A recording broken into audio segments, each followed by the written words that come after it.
Alam mo kung bakit paikot-ikot ang buhay mo? Trabaho, sahod, inom, babae. Repeat, anong plano mo? Ganyan ka na lang? Kailan ka kikilos? Akala mo masaya ka, pero ikaw lang yung hindi natutuwa sa joke na buhay mo. Tanong ko lang.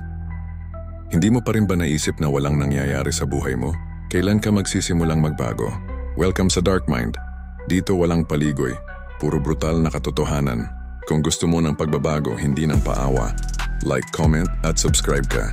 Share mo to kung may kilala kang paulit-ulit lang ang buhay pero nagre-reklamo pa rin. Makinig ka kasi ito, ang mga brutal na katotohanan tungkol sa pagiging trapped sa loop ng trabaho, sahod, inom, babae, repeat, na hindi kayang sabihin ng mga pa-motivate. Una, wala kang disiplina kaya wala kang direksyon. Kahit gaano ka katalino, kahit gaano ka kasipag sa trabaho, kung wala kang disiplina, parang nagdadrive ka ng walang manibela. Pwedeng umaandar ka, pero saang bangin ka tatama hindi mo alam. Ang problema, inuuna mo lagi kung ano ang masarap ngayon kaysa sa kung ano ang mahalaga bukas. Bawat sige na nga sa yosi, bawat last na sa inom at bawat okay lang, bukas na ulit sa responsibility. Unti-unti mong binabagsak ang kinabukasan, munang hindi mo namamalayan. Psychology 101, ang utak mo, addict sa dopamine, yung feel-good chemical na parang libreng droga ng katawan. Pero guess what? Mas madaling kunin yan sa alak, bisyo, at katawan kaysa sa self-discipline at success. Kaya kung pipili ka ng madali, lagi kang lugi. Mas pipiliin mong mag-ML, scatter hanggang alas 3 ng umaga kaysa magbasa ng libro. Tapos magtataka ka bakit hindi mo alam paano mag-handle ng pera. Real talk lang ha, hindi lahat ng masarap ngayon ay maganda sa future. Yung overtime sa pag-aaral ng bagong skill, magbabayad yan ng promotion at dagdag kita. Yung overtime sa bar kagabi, magbabayad yan ng hangover at utang sa tropa. Matuto ng delayed gratification. Kontrolin mo ang sarili mo. Huwag mong kainin lahat ng cake ngayon kung may party ka pa sa buhay bukas. Kung kaya mong tiisin ang hindi masarap ngayon para sa mas malaking reward sa hinaharap, ikaw ang may control, hindi yung alak, hindi yung tukso, at hindi yung peer pressure. Para kang kumakain ng cake habang nilulubog ang paa mo sa kumukulong tubig. Oo, masarap sa taas pero unti-unti ka nang naluluto sa baba. O kung gusto mo ng mas accurate, para kang umuutang para sa sariling lamay. Pangalawa, pinagpapalit mo ang oras sa kaluluwa mo. Araw-araw kang bumabangon para magtrabaho, pero para kanino? Kung wala kang malinaw na dahilan kung bakit mo ginagawa yan, baka hindi trabaho ang meron ka, kundi kadena. Isipin mo, ginigising ka ng alarm clock para mag-alay ng oras at lakas mo sa pangarap ng ibang tao, habang nakakalimutan mong may sarili ka ring pangarap. Kung paulit-ulit mong ginagawa ang isang bagay nang walang malinaw na progress o growth, bumababa ang self-worth mo. Parang sinasabi mo sa utak mo araw-araw, ito na lang siguro ako. And guess what? Maniniwala yung utak mo kapag wala kang plano, wala kang direksyon. At kung wala kang direksyon, kahit anong sipag mo, para ka lang hamster sa gulong. Pagod, umikot pero hindi umaabante. Real talk to ha? Trabaho ay dapat maging tulay, hindi kulungan. Kung hindi mo ginagamit ang sahod mo para mag-level up, isa ka lang sa mga pawn sa chessboard ng ibang tao. At sa chess alam mo kung sino unang kinukuha, yung pawn, para kang nagbubuhat ng sako araw-araw. Para sa lamay mo rin pala. Ang masakit, hindi mo pa alam na ikaw yung magiging pinaka-VIP sa lamay na yon. Pangatlo, akala mo stress relief ang inom. Kilala kita ka na at kilala mo rin sarili mo.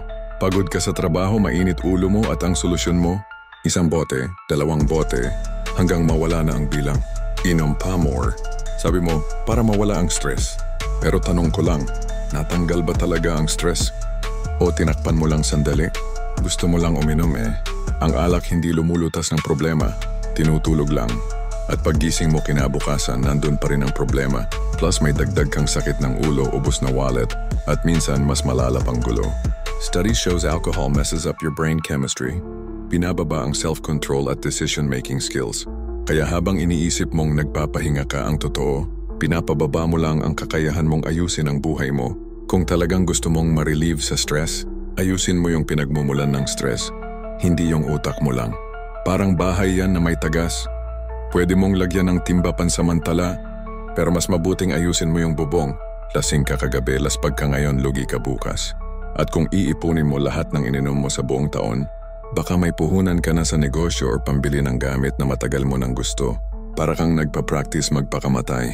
Installment basis. O kaya para kang bumibili ng sariling libing, tingi-tingi, shot-shot. Ano, inom na? Pang-apat, babae ang reward mo, hindi sarili mo. Mali ang formula mo. Nagpapakahirap ka sa trabaho para magka-budget sa gimmick, regalo at date. Pero wala kang budget para sa sarili mong growth.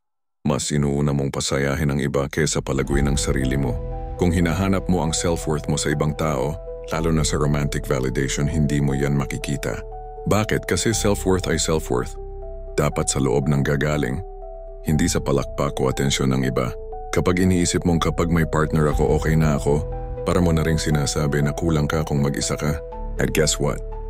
Kapag yan ang mindset mo, kahit sino papayag kang pumasok sa buhay mo, kahit yung hahatak sa'yo pababa, eto makinig ka.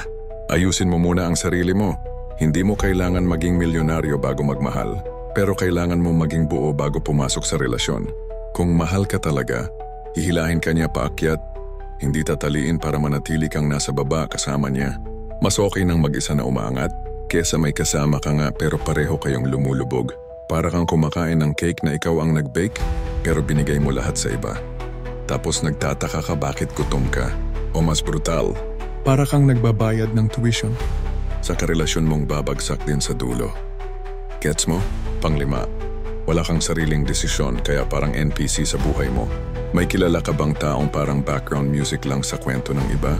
Laging nandoon pero kahit tanggalin mo walang mapapansin. Ganun ka kapag lahat ng kilos mo. Hinihintay mo pang approve ng iba. Kahit simpleng tanong na ano ang kakainin natin. Hindi mo masagot. Mag-aantay ka pa ng ikaw ano gusto mo. Bago ka maglabas ng opinyon at kadalasan pa sagot mo, kahit ano. Alam mo kung anong ibig sabihin ng kahit ano sa psychology? It means wala kang enough self-concept or self-identity para ipaglaban ang gusto mo. At sa totoo lang, wala kang gusto kasi hindi mo kilala sarili mo. Eto mas masakit. Kapag ganyan ka, mas madali kang manipulahin kasi wala kang sariling direksyon. Kaya kahit sino pwedeng mag-drive sa buhay mo. And guess what? Hindi lahat ng magdadrive pupuntahin ka sa magandang lugar. Minsan, diretso ka pa sa bangin tapos magugulat ka kung bakit ka nandun. Kasi hindi naman ikaw ang nagmamaneho. Real talk. Kung buhay mo parang video game, ikaw yung NPC na walang mission, walang storyline. At ang tanging dialogue ay, "Hello traveler." Nakakatawa pakinggan pero nakakatakot isipin kasi sa totoong buhay kapag NPC ka, hindi ka mabubuhay sa respawn. One life lang to. Tapos pinaparent mo pa yung controller sa ibang tao. Solution? Simulan mo sa maliliit na bagay. Bumili ka ng pagkain na ikaw lang ang pumili. Pumunta ka sa lugar na gusto mo. Hindi yung gusto nila. Practice mo ang salitang hindi, kahit hindi komportable.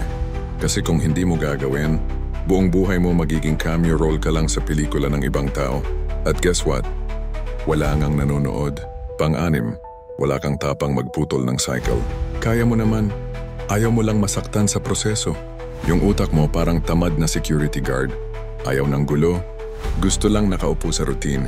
Change? Nakakatakot daw. Sa totoo lang, growth lives outside comfort zone. Pero dyan ka nga allergic pumunta. Walang taong naging matagumpay sa pagiging safe. Wala pang nakarating sa tuktok ng bundok na nakaupo lang sa sofa. Kung ayaw mong maramdaman yung sakit ngayon, maghanda ka sa mas malalang sakit. Bukas na tipong regret na hindi na mabibili ng kahit ilang milyon. At least yung sakit ngayon may silbi. Yung sakit ng regret, parang ipis yan na nabuhay sa ilalim ng unan mo. Di mo alam kung saan galing. Pero gigising ka isang araw at andyan na. At hindi na mawawala. Kung iniisip mo na baka masaktan ka pag pinutol mo yung cycle, tandaan mo, mas masakit maging clown sa sariling buhay mo habang lahat nanonood. Pampito, hindi mo sinusulat ang kwento mo. Kung hahayaan mong buong buhay mo ay dictated ng sahod at Sabado night outs, tanggapin mong side character ka lang sa kwento ng iba, yung tipong kahit sa sariling buhay mo, ikaw pa rin yung background noise. Ang pinaka nakakatakot na ending sa buhay ay hindi yung mamatay ka, kundi yung mabuhay ka ng matagal. Pero wala kang naiambag, walang naalala, at walang naiwan na kahit anong marka. People who set long-term goals are 10x more likely to achieve success. Kasi habang ang iba busy, mag-post ng TGF sa Facebook, sila busy maghanda para sa susunod na 5 taon. Tip, mag-set ng life plan na may milestones.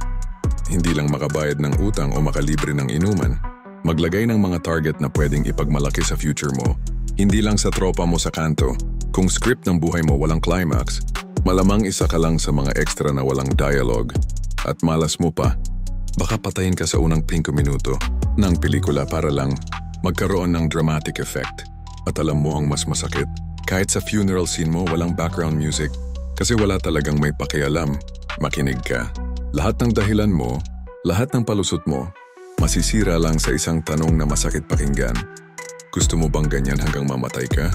Kung sagot mo ay hindi, bakit parang oo ang kilos mo? Bakit para kang robot na programmed para gumising? Magtrabaho, magreklamo, matulog, tapos ulit-ulit hanggang wala ka ng ngipin at wala ka pang naipundar? Listen, like walang darating na perfect timing. Walang araw na biglang gigising ka na ready na at lahat ng resources ay nasa harap mo. Hindi ka bibigyan ng buhay ng VIP pass para umayos ang lahat. Kahit ang Diyos bibigyan ka lang ng oportunidad, hindi ng pre-made success. Real talk. Kung hindi mo babaguhin ang sarili mo, walang magbabago. Walang kahit sinong magliligtas sa'yo, hindi pamilya, hindi kaibigan, hindi partner, at lalong hindi politiko. Ikaw lang. Kung hanggang ngayon inisip mo pa rin na baka bukas, congrats, nanalo ka sa raffle ng panghabang buhay na pagiging background character. At spoiler alert sa credits ng buhay mo, wala man lang mag-aabang para makita pangalan mo. Kung gusto mo ng pagbabago, hindi ng drama. Like, comment, at subscribe ka. Share mo to kung may kilala kang akala mo bida sa sarili nilang pelikula, pero paulit-ulit lang sa parehong boring na eksena. Tip, kung siya yon, itag mo, para kahit sa notification man lang, maramdaman niya yung sampal ng realidad. Simple lang to. Kung sawa ka na sa loop ng trabaho, sahod inong babae, repeat, putulin mo. Kasi habang paikot-ikot ka sa parehong kalsada ng buhay mo, yung mundo, tuloy-tuloy ang ikot papalayo sa'yo. At guess what? Hindi ka niya hihintayin. Wala kang special seat sa future, lalo na kung stuck ka sa pagiging extra sa kwento ng ibang tao. Kung ayaw mong mamatay na background character, umpisahan mong gampanan yung role na ikaw mismo ang nagsulat.